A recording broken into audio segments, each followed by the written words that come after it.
Le Flash Info avec le centre de stockage de la Manche. Et à la une de cette édition, un salarié de l'EPR évacué après un malaise. C'était hier après-midi. Un sous-traitant d'EDF travaillant sur le chantier de Flamanville a ressenti des douleurs cardiaques et s'est immédiatement rendu à l'infirmerie.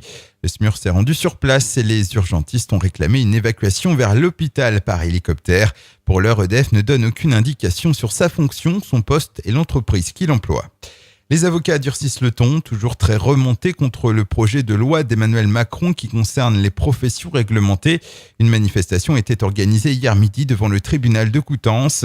Les avocats des barreaux de Coutances, Avranches et Cherbourg ont ensuite défilé dans les rues de la ville. Si le gouvernement ne revient pas sur son projet, il menace de perturber la prochaine session d'assises prévue en novembre. Feu de broussailles hier à la montagne du Roule. L'incendie s'est déclaré en début d'après-midi au niveau des derniers lacets de la route menant au fort. Les sapeurs-pompiers sont intervenus rapidement et la végétation n'a brûlé que sur 20 mètres carrés. La piste de l'incendie criminel est envisagée.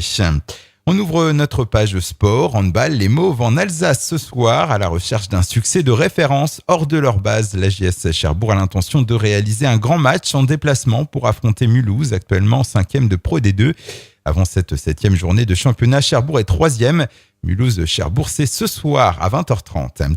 Et la tâche ne s'annonce pas simple non plus pour les basketteurs de la SS Cherbourg. Rassurés par leur succès le week-end dernier face à Gravenchon, les protégés de Serge Grégoriev ont tenté de réaliser un exploit chez le voisin Canet. Immense favori de la saison et actuellement leader après 6 journées de la Nationale 2 masculine. Le Flash Info vous a été présenté par Landra, centre de stockage de la Manche à Digguleville. Pour en savoir plus et visiter notre centre, 0810 120 172, coup d'un appel local.